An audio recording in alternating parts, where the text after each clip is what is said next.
অনেক সময় আমরা বুঝতেই পারি না যে নিজেকে কীভাবে ভালো রাখতে হয়। আমার তো মনে হয় নিজেকে ভালো রাখতে হলে অল্পতে সন্তুষ্ট থাকতে হয়, কারো কাছে কিছু প্রত্যাশা করা থেকে বিরত থাকতে হয়, নিজেকে নিয়ে সবসময় ব্যস্ত থাকতে হয়, নিজের মধ্যে থাকতে হয়, নিজের কাছে যা আছে তা নিয়ে খুশি থাকতে হয়, সর্বোপরি নিজের যত্ন নিতে হয়। আমরা নারীরা সবসময় কী করি, অন্যদের জন্য কাজ করতে করতে নিজেদের ভালোবাসতেই ভুলে যাই, নিজেদের একটু সময় দিতেই ভুলে যাই। অথচ আমরা চাইলেই কিন্তু নিজেদের জন্য একটু সময় বের করে নিতে পারি, আমাদের শারীরিক ও মানসিক স্বাস্থ্য নিয়ে সচেতন হতে পারি।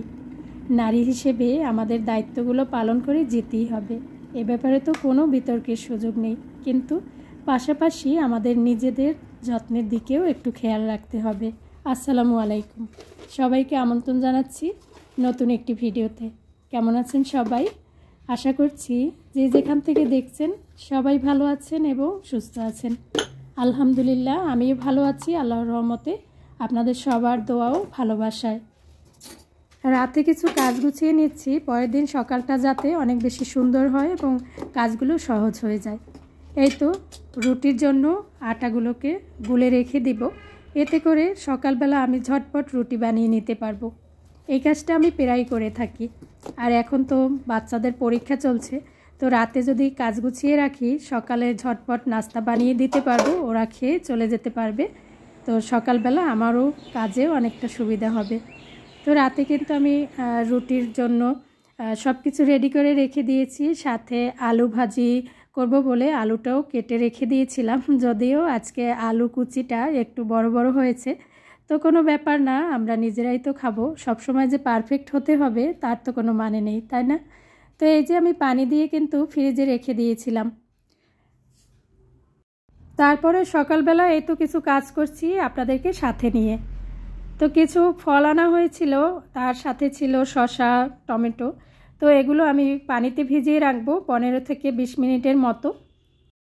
শাকসবজি কিংবা ফলমূল জীবাণুমুক্ত করতে হলে আমি সবসময় এইভাবে পানিতে কিছু সময় ভিজিয়ে রেখে দিই। তারপরে দেখা যায় যে লবণ বা ভিনেগার দিয়ে পানির মধ্যে 15-20 মিনিটের মধ্যে রেখে দিই।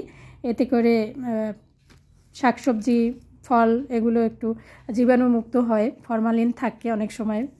শাকসবজি থেকে শুরু করে ফলমূল সব কিছুতেই তো ফরমালিন থাকতেই পারে। তো এই ক্ষেত্রে এইভাবে বাজার থেকে আনার পরে পানিতে ভিজিয়ে রেখে বাচ্চাদেরকে খেতে দিলে একটু হলেও জীবাণুমুক্ত হয়, এটাই আর কি। তো এই যে একদিকে আমি নাস্তা বানিয়ে নিচ্ছি। আমরা আসলে গমের আটার রুটিটাই খেতে পছন্দ করি সবাই, তো এখন থেকে বাসায় গমের আটা আনা হয়, তো এটা খেতে দেই বাচ্চাদেরকে। দেখা যায় যে মাহির তো পরোটা খেতে খুব পছন্দ করে, সেটা যেহেতু তেলে ভাজা হয়, তো সেই জন্য এই যে লাল রুটি এটা কিন্তু খুব পছন্দ করেই খায়। পরোটা করার আর চিন্তা লাগে না, পরোটা তো খেতেই চায়, অনেক সময়ই খেতে চায়। তো এখন ভাবছি যে এইভাবে করে লাল রুটি দিব। তো এই যে মাহিরের জন্য কিন্তু নাস্তা তৈরি করে দিয়েছি। ও হচ্ছে পেঁয়াজ দিয়ে ডিম ভাজির সাথে রুটি খেতে অনেক বেশি পছন্দ করে, আর সেই সাথে তো আলু ভাজি দিয়েছি আর একটু চা করে নিয়েছি। আসলে যুগ যুগ থেকেই চলে আসছে যে আমরা নারীরা সবসময় অন্যদের জন্যই কাজ করতে পছন্দ করি। অন্যদের কি পছন্দ, কি ভালো লাগা, কি স্বামী সন্তান বা অন্যান্য পরিবারের সদস্যরা তাদের কি ভালো লাগা মন্দ লাগা, সেই দিকে খুব খেয়াল রাখি। এই কাজটা করতে করতে দেখা যায় যে নিজেদের ভালোবাসতেই ভুলে যাই, নিজেদেরকে একটু সময় দিতেই ভুলে যাই। কিন্তু নিজেদেরকে অবশ্যই সময় দিতে হবে, নিজেকে ভালো রাখার চেষ্টা করতে হবে নিজেকে। এই যে সকাল, এই সকাল হলো একমাত্র সময় নিজেকে দেওয়ার, নিজের মনের কথা শোনার। একটু হাঁটা, একটু ব্যায়াম করা, এক কাপ চায়ে চুমুক দিতে দিতে সারাদিনের কাজের প্ল্যান করা যায়। নিজের মন কি চায় সেটা শোনা যায়, মানে নিজের মনের কথা শোনা যায়। তো এই সকালটাই কিন্তু একদম পারফেক্ট সময় নিজেকে একটু সময় দেওয়ার, আমার কাছে তো তাই মনে হয়। ঘুম থেকে উঠে সংসারের কাজের উপর ঝাঁপিয়ে না পড়ে যদি 15 থেকে 20 মিনিট আমি নিজেকে সময় দিই, এটা কিন্তু অনেক বেশি ভালো লাগবে নিজের জন্যই। কারণ দেখা যায় যে আমরা সারাদিনের কাজের চাপে নিজেকে সময় দেওয়ার কথা একদমই ভুলে যাই। সংসার গোছানোর পাশাপাশি নিজের জীবনটাকে বদলাতে নিজেকে আগে ভালো রাখতে হবে, নিজেকে গোছাতে শিখতে হবে। তো বন্ধুরা, আমার সাথে কে কে একমত চাইলে কিন্তু কমেন্টে জানাতে পারেন। আমাদের প্রতিদিন একই রকম কাজ করার এনার্জি থাকে না, মন চায় যে একটু বিশ্রাম নিতে, মন চায় যে একটু শুয়ে বসে কাটাতে, কিন্তু আমাদের মতো গৃহিণীদের দিনের বেশিরভাগ সময় কিন্তু সেটা করা সম্ভব হয়ে ওঠে না। অনেকটা সময় আমাদের সংসারের পিছনে ব্যয় করতে হয়। আমাদের মতো মধ্যবিত্তদের সংসারে দেখা যায় ওইভাবে নিজে পায়ে তুলে বসে শুয়ে বসে কাটানোর কিন্তু সুযোগ থাকে না। এই যেমন যারা অনেক বেশি সামর্থ্যবান তারা দেখা যায় যে 2 জন কাজের লোক দিয়ে কাজ করায়, তো তাদের কথা ভিন্ন। আমাদের মতো মধ্যবিত্তদের কিন্তু সেটা সম্ভব হয়ে ওঠে না। তবে আমি মনে করি এই যে সংসারের কাজগুলো, এর মধ্যেই কিন্তু অনেকটা ভালো লাগা খুঁজে পাই যদি নিজে শারীরিকভাবে সুস্থ থাকি এবং মানসিকভাবে সুস্থ থাকি। তবে এটা তো সত্যি কথা, নিজের খেয়াল নিজেকেই রাখতে হবে, নিজের জন্য নিজেকেই একটু সময় বের করে নিতে হবে শত ব্যস্ততার মধ্যেও। আমি সবসময় হাসি খুশি থাকতে খুব পছন্দ করি। মন ভালো রাখতে নিজেকে হাসি খুশি রাখতে হয়। চিন্তা তো থাকবেই, তার মধ্যেই পড়ে থাকলে তো হবে না, তাই না? তাহলে তো এই চিন্তা থেকে অসুস্থ হয়ে যাওয়ার সম্ভাবনাই বেশি থাকবে। তো চিন্তা থাকবে, সমস্যা থাকবে জীবনে, তার মধ্যেই নিজেকে ভালো রাখতে হবে। নিজেকে যদি ভালো রাখতে না পারি, পরিবারকে ভালো রাখবো কিভাবে? সংসারকে কিভাবে গুছাবো? নিজেকে পরিপাটি রাখা মানে নিজের যত্ন নেওয়া, এগুলো অন্যকে দেখানোর জন্য না, তাই না? তো নিজেকে ভালোবাসতে হবে, নিজের যত্ন নিতে হবে, সেই সাথে সংসারটাকেও পরিপাটি করে রাখতে হবে। ঘরবাড়ি, জামাকাপড়, বাসনপত্র এগুলো যেমন প্রতিদিন আমরা পরিষ্কার করি, সেরকম কিন্তু আমাদের মনটাকেও একটু পরিষ্কার রাখতে হয়। এজন্য কি দরকার হয়? হাসি খুশি থাকার দরকার। না হয়তো আমরা গৃহিণীরা আস্তে আস্তে ডিপ্রেশনে চলে যাই। যদি সারাক্ষণ সংসার এটা সেটা নিয়ে চিন্তায় পড়ে থাকি, তাহলে কিন্তু নিজেদের মধ্যে একটা খারাপ লাগা কাজ করবে সব সময়। ওই যে হাসি খুশি থাকাটা আর সম্ভব হবে না। সংসার জীবন বলেন, মানুষের জীবন বলেন, সব জায়গাতে কিন্তু সমস্যা থাকবে। এই সমস্যার মধ্য দিয়েই নিজেকে ভালো রাখার চেষ্টা করতে হবে। এর আগের একটা ভিডিওতে শেয়ার করেছিলাম এই যে জলপাইয়ের আচার করব বলে রাতে একটু রেডি করে রেখে দিয়েছিলাম। তো পরের দিন সেই আচারটা করেছি আর সেটাই আজকে শেয়ার করছি।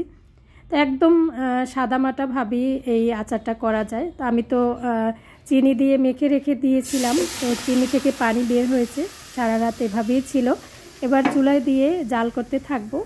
তো এর সাথে একটু দিয়ে দেব হলুদের গুঁড়া আর একটু সামান্য মরিচের গুঁড়া।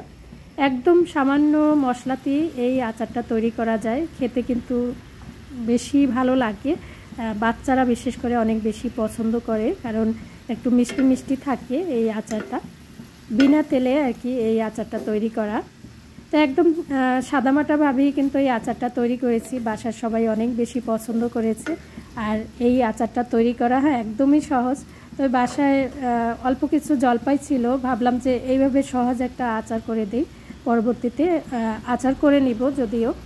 তো এখানে তো স্বাদমতো লবণ দিয়ে দিয়েছি, আর তো হলুদের গুঁড়া, মরিচের গুঁড়া দিয়েছি, আর চিনি গুলিয়ে রাখা যে পানিটা, তো সেই পানিটা কিন্তু এটা সিদ্ধ হয়ে গেছে। এখন আমি এই যে তেলে রেখেছিলাম 5 ফোড়ন আর সেই সাথে শুকনো মরিচ।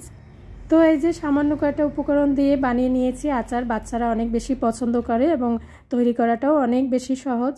তো আচার বানিয়ে নিয়েছি, সকালে নাস্তা খাওয়া হয়ে গেছে, অন্যান্য কাজ করাও হয়ে গেছে। তারপরে এই তো দুপুরের জন্য কচু শাক রান্না করব। এটা হচ্ছে গুঁড়ি কচু শাক আমাদের এলাকায় বলে।